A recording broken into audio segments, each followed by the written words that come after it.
انسان تھا، اتنا غریب تھا کہ اپنے بیوی بچوں کو لے کر جنگل میں چلا گیا، جنگل میں رہنے لگا، گھر بھی بک گیا، اور اتنا غریبی یوں آئی.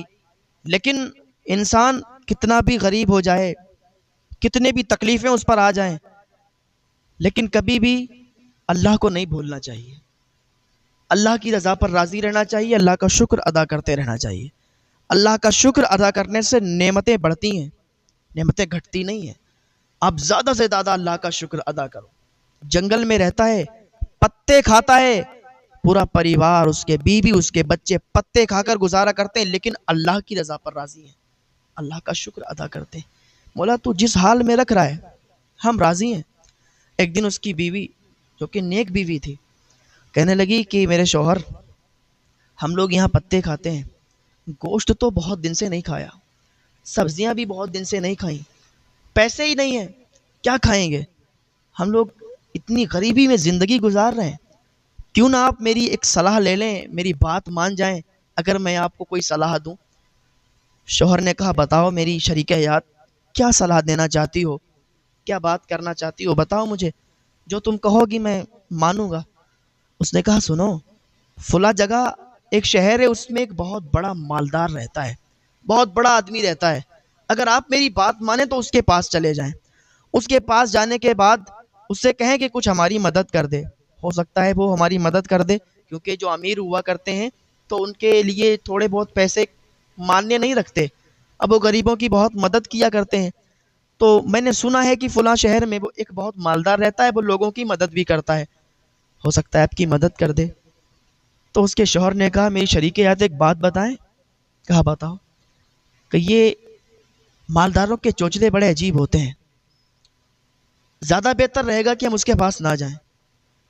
ہم جائیں گے، اگر اس نے منع کر دیا تو اچھا نہیں لگے گا. اس نے کہا آپ جا کر تو دیکھو. کہا اگر وہ اتنا ہی مالدار ہے جو سب کی مدد کرتا ہے، اگر اتنا ہی مالدار ہے تو پھر ہم غریب کیوں ہیں؟ اگر وہ اتنا مالدار ہے تو زکوٰۃ نکالتا، صدقات عطا کرتا، فطرے وغیرہ دیتا ہم لوگوں کو، ہم غریب ہیں، ہماری ایسے ہی مدد کرتا اگر وہ اتنا ہی مالدار ہے، اتنا ہی دل والا ہے. اس کی بیوی نے کہا میرے شوہر آپ اتنا مت سوچیے، آپ اس کے دروازے پر جائیں گے تب تو نہ آپ کو دے گا، یا ایسے ہی آ کے دے گا، آپ بحث مت کیجیے، جائیے. بیوی کی یہ بات سنی، کہا ٹھیک ہے تمہاری مرضی ہے تو میں جاتا ہوں، ٹھیک ہے تم نے کہہ دیا تو میں جا رہا ہوں، لیکن میں اپنی مرضی سے نہیں جا رہا. مجھے تو بڑا عجیب لگ رہا ہے اس کے سامنے سوال کرتے ہوئے، اس سے مانگتے ہوئے.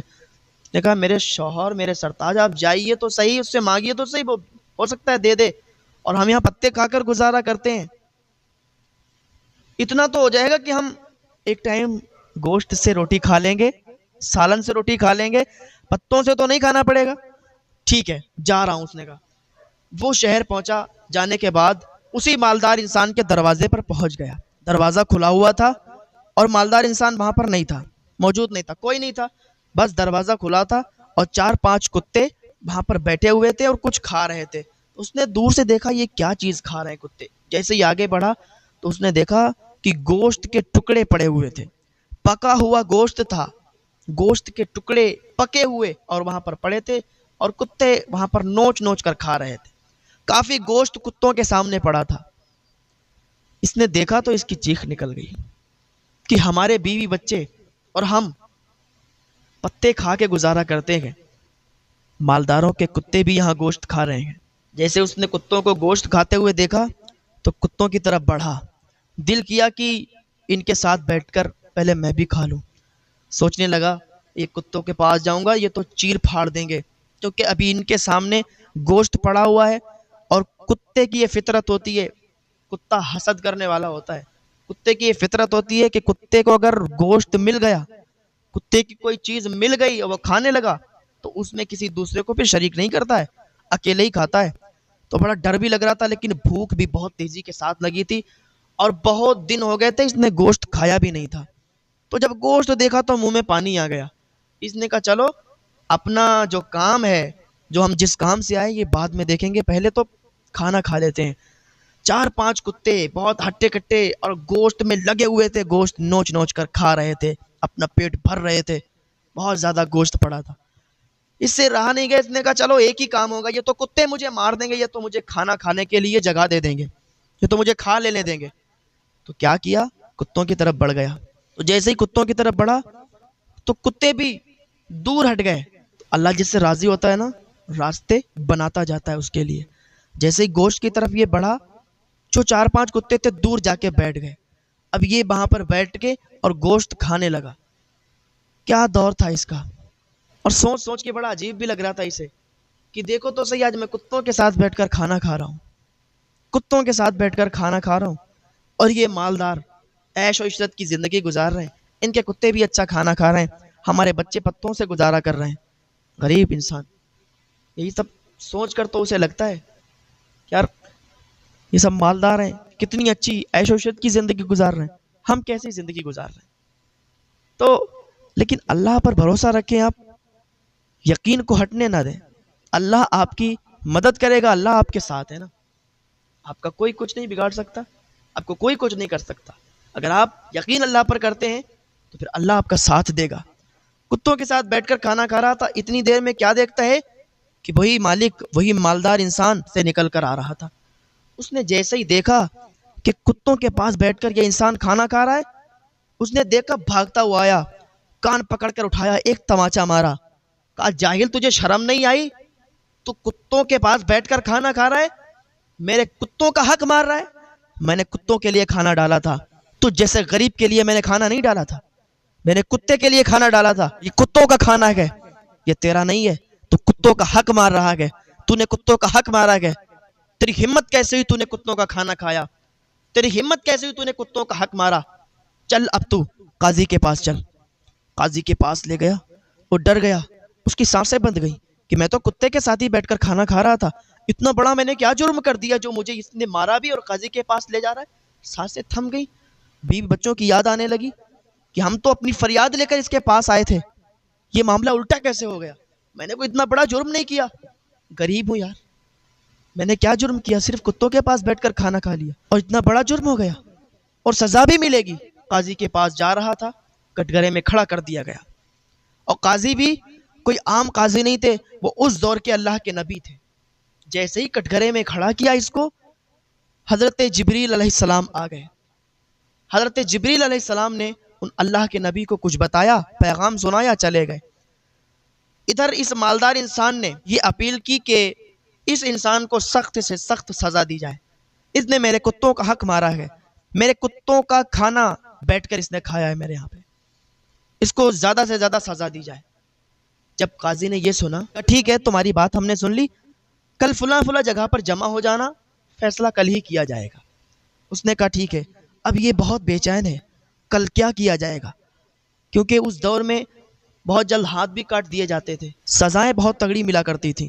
اب یہ ڈر رہا تھا، اسے اپنی بیوی بچوں کی یاد آ رہی تھی، اور سوچ رہا تھا کہ میں نے اپنی بیوی کو سمجھایا تھا، بتایا تھا کہ امیر لوگوں کے چوچلے بہت غلط ہوتے ہیں، مجھے مت بھیجو.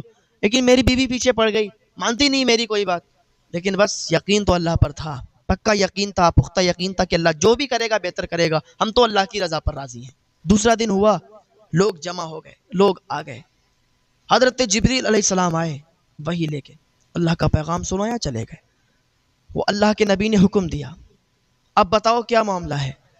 تو مالدار انسان بولا کہ بات یہ ہے کہ یہ شخص میرے کتوں کا حق اس نے مارا ہے، میرے کتوں کا کھانا اس نے کھایا ہے، تو ہم چاہتے ہیں اسے سخت سے سخت سزا دی جائے تاکہ آئندہ کبھی یہ جرم نہ کرے.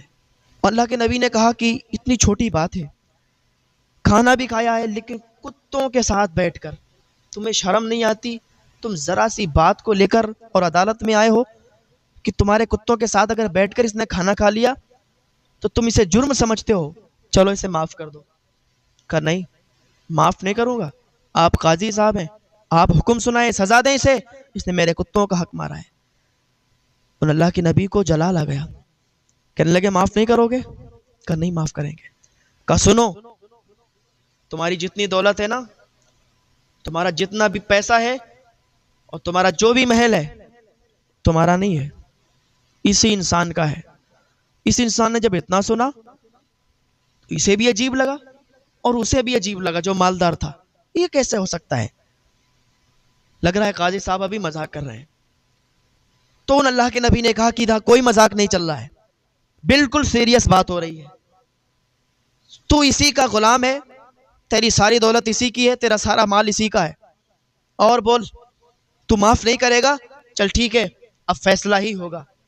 اس نے کہا دیکھو قاضی صاحب آپ فیصلہ کرو، یہاں پر کوئی بچوں کا کھیل نہیں چل رہا ہے، اس نے میرے کتوں کا حق مارا ہے، اسے سزا دی جائے، اور آپ ایسا کر نہیں رہے ہیں، آپ عدالت کو الجھا رہے ہیں، آپ فیصلہ غلط سنا رہے ہیں۔ اس نے کہا فیصلہ غلط سنا رہے ہیں؟ سنو میں تمہیں کیا بتانے والا ہوں۔ کہا بتاؤ کیا بتانے والے ہو؟ کہا اس کے باپ کو جانتے ہو؟ کہا میں نہیں جانتا۔ کون ہے اس کا باپ؟ کہا جو تیرا آقا تھا، جو تیرا مالک تھا، اپنے مالک کو جانتا ہے جس کو تو نے قتل کیا تھا۔